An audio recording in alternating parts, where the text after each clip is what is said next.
Convido à tribuna para fazer uso do espaço de participação popular o senhor Diego Fernandes Barbosa, presidente da Associação Guardiã das Águas, fazendo uso da palavra por 15 minutos, improrrogáveis, para falar exclusivamente sobre o assunto proposto no protocolo 310 de 2025, conforme disposto no regimento interno da Casa. Câmara Municipal de Santa Isabel. Informo ser facultado os vereadores a solicitação de partes que serão ou não concedidos pelo palestrante, cujos tempos não lhe serão descontados. Boa noite, senhoras e senhores, público presente, os internautas. Estou aqui hoje para compartilhar um conhecimento que eu tenho acumulado há um tempo. Eu tive o privilégio de cursar o bacharel em Direito na Fundação Getúlio Vargas. Foi na ocasião de uma formação em sustentabilidade que eu tive contato com os direitos da natureza, que é o assunto que eu quero trazer para essa Câmara, como uma inovação jurídica possível para maior controle dos municípios sobre os assuntos ambientais. Então, primeiramente, contextualizando, eu estava no final da minha graduação, quando eu tive que decidir um assunto para me debruçar no meu trabalho de conclusão, e eu fui rememorar que aqui em Santa Isabel, eu moro em frente ao Ribeirão Araraquara, e que já me choquei diversas vezes com a cor da água de diversas cores, desde a minha infância, caminhando na Marginal. Então, fui recuperar esse problema da poluição das águas e tentar responder a pergunta como um cidadão pode contribuir com a gestão hídrica. A primeira resposta que eu tive é que um cidadão comum não pode participar da gestão hídrica no modelo brasileiro. A gente tem um modelo que privilegia a formalização em associação civil organizada. Então, somente a sociedade civil organizada pode subir na tribuna, pode participar de conselhos. Com isso, convidei alguns profissionais ambientais e fundei a Associação Guardiã das Águas, em que eu estou hoje aqui falando em nome da Associação de Profissionais Ambientais, que defende os direitos da natureza e também uma forma de prestar consultoria para municípios que queiram aprovar essa legislação. Estou cursando mestrado em formulação de políticas internacionais e essa lei acaba sendo de origem internacional, né? O primeiro país a aprovar foi o Equador, em 2008, que aprovou na Constituição, mas algumas cidades nos Estados Unidos começaram esse processo em 2006. Exatamente porque os municípios perceberam que os estados e a União não protegem o interesse público. Esses grandes órgãos estão muito mais aliados com o poder do capital, com as grandes empresas, então dificilmente eles vão estar defendendo os interesses da população local. Essas pequenas localidades, municípios, percebendo que eles têm um poder de autogoverno, um poder de consulta sobre as decisões que vão influenciar na sua vida, decidiram usar dessa autonomia local, dessa competência, para legislar sobre assuntos locais, para reconhecer que naquela cidade a natureza tem direitos. E o que isso implica? Uma vez que você reconhece na lei orgânica do município ou numa lei ordinária que um ente da natureza, seja um rio, uma montanha, agora temos até uma onda do mar que teve os direitos reconhecidos, e esses entes têm direitos, vem acoplado a isso uma organização, um coletivo que vai cuidar de defender esses direitos reconhecidos. No caso, foi até bom essa demora para a autorização da mesa, para eu subir na tribuna, porque de março de 2024 até agora, outras cidades já aprovaram as leis, então a gente tem mais municípios para olhar, digamos, uma bricolagem que se faz nesse copia e cola, que é cada um vai se adaptar nas suas necessidades. Então, como é um assunto mais de cidades que têm população indígena, como no Equador, a Bolívia, a Rondônia, eles reconhecem os direitos dos rios e criam-se um conselho guardião do rio. Então tem esse ar um pouco mais xamânico, um pouco mais filosófico de um conselho guardião que vai escutar o rio.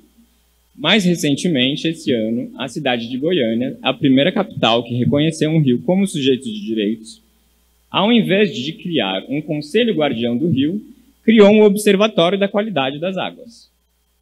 Tira um pouco dessa questão filosófica de escutar o rio e traz para a questão material da saúde do rio, em números, né, em indicadores.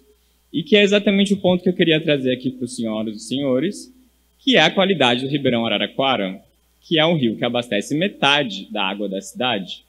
Só que no ponto que ele chega na cidade, onde tem a captação do nosso abastecimento, ele é um rio.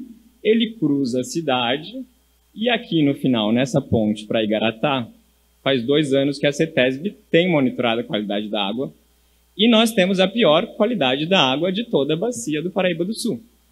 Só tem 2 cidades que têm a qualidade ruim e péssima, e é o Ribeirão Araraquara e é Cruzeiro. Então, a gente estava no escuro, faz 2 anos que nós temos alguns dados alarmantes que significam, no caso do Ribeirão Araraquara, o oxigênio de seu ouvido recomendado não pode ser inferior a 3 miligramas por litro. A gente tem aqui meses que chega a meio. Isso significa um ambiente tóxico. E morte de peixes, enfim. Por outro lado, o Rio Jaguari não tem esse problema, porque realmente é muita água. Mas toda a água do Araraquara está sendo despejada no Jaguari, que sendo diluída, ele continua mantendo as qualidades de classe especial. Não sei se os senhores sabem a classificação dos rios, mas existe uma classe especial, que é onde se encaixa o Rio Jaguari, que é os rios mais limpos possíveis. Classe 1, classe 2, que é o máximo que é possível para captação, que o Araraquara se encontra como classe 2, a maioria dos rios.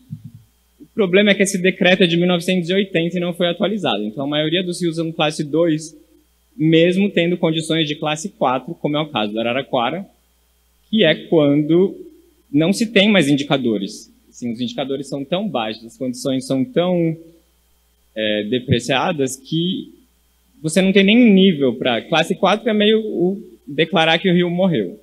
Então, a classificação nunca pode ser pior. Aí, no caso da gestão da água, eu entendi que um cidadão não pode participar da gestão da água, só associações organizadas podem. Criei a associação, vamos pleitear, porque além de associação criada tem que ter um mínimo de 2 anos de existência. Assim que tiver 2 anos de existência, vou pleitear participar do comitê de bacia. Mas, participando do CONDEMA aqui, eu fui entender que o problema não é o comitê de bacia, porque além de não privilegiar o cidadão, a nossa lei foi transplantada de uma lei francesa, e a França é um Estado unitário, não é uma federação. E a lei lá foi pensada para a União e para as cidades. E quando foi transplantada para o Brasil, trouxe competências para a União e para os estados. E os municípios estão fora da gestão da água. Aí entra um esclarecimento importante, que é a diferença entre recursos hídricos e saneamento. Os municípios estão fora da gestão dos recursos hídricos, mas o saneamento é uma competência local. Então, aí também fui descobrir que não existia em Santa Isabel um Conselho Municipal de Saneamento Básico, embora já existisse um projeto desde 2014 que estava engavetado. Participando do CONDEMA, tentando ali pressionar via CONDEMA, as coisas não andaram, fiz a denúncia no Ministério Público, que aí que eu comecei a aprender, e o Ministério Público, não aqui a promotoria local, mas nesse caso, como o Ribeirão Araraquara vai para o Rio Jaguari, que vai para o Paraíba do Sul, é um assunto regional, eu consegui deslocar a investigação para o CONDEMA, e aí andou super rápido, a Secretaria de Assuntos Jurídicos está super colaborando.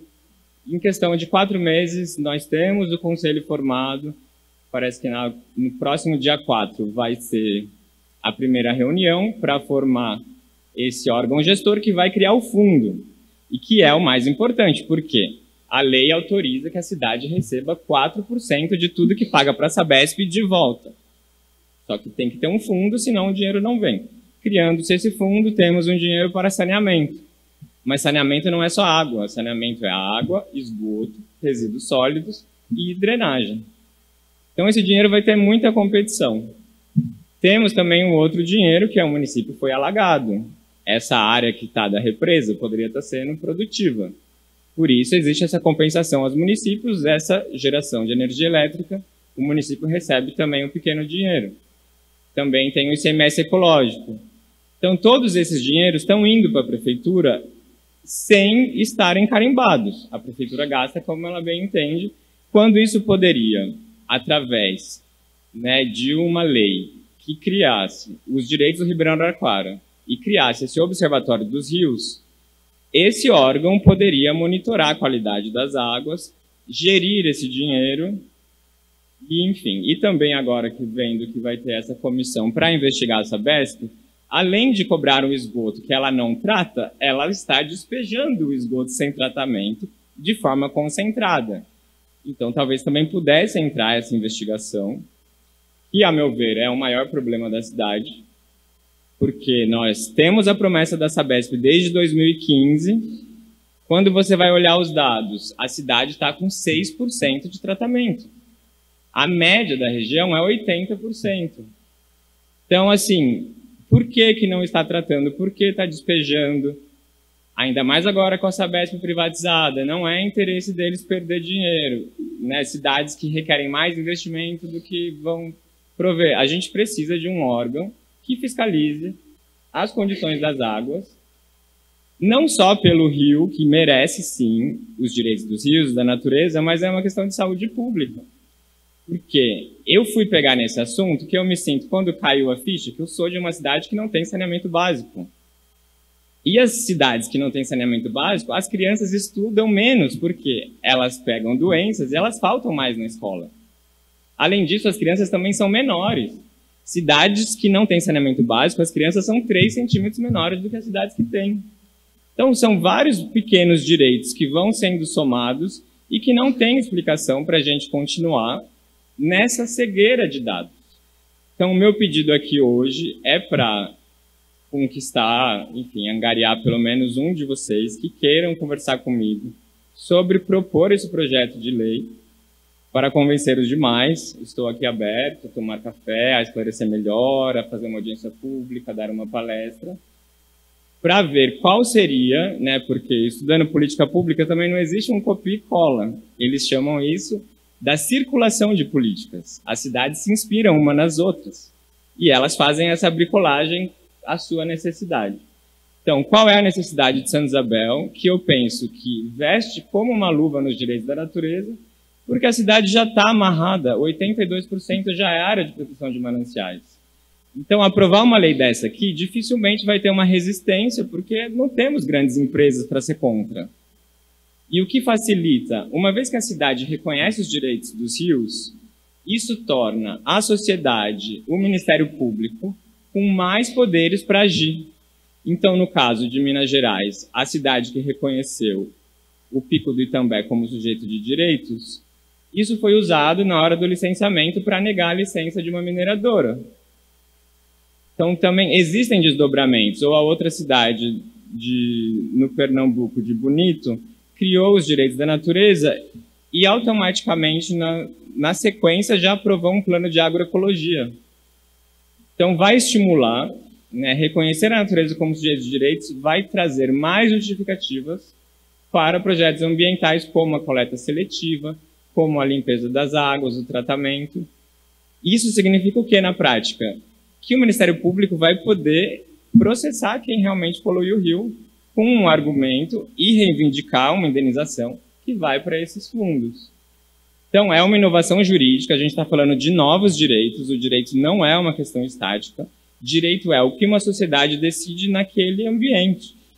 E aqui, os senhoras e senhores são criadores de direito nesta cidade, dentro das competências, né? Não se pode legislar sobre questões penais, mas se pode legislar sobre assuntos locais.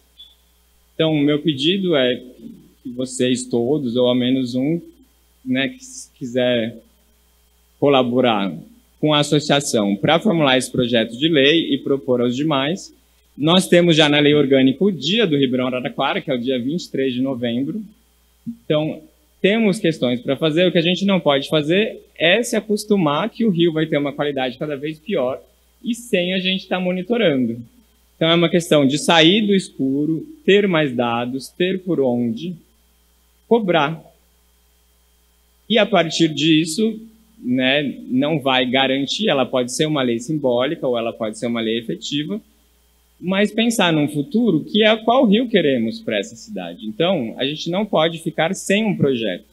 No caso, uma despoluição da Araraquara vai demorar quantos anos? 20 anos, 30 anos? Que seja, mas nós precisamos de um projeto de metas para a gente saber onde estamos, para onde vamos, onde gostaríamos de estar, se chegamos lá. Então, a ideia de reconhecer os direitos do Ribeirão Araraquara vem acoplado da criação, que nós aqui, né, os senhores não podem criar, mas podem autorizar o executivo a criar o Observatório dos Rios da cidade, que vai fazer esse trabalho de monitoramento da qualidade e que vai tirar a gente dessa escuridão de dados para realmente acompanhar e garantir a melhoria da qualidade da água e garantir com isso a melhoria da saúde da população e também do turismo, além de chamar a atenção de Santa Isabel ser a primeira cidade no estado a reconhecer os direitos da natureza. Muito obrigado.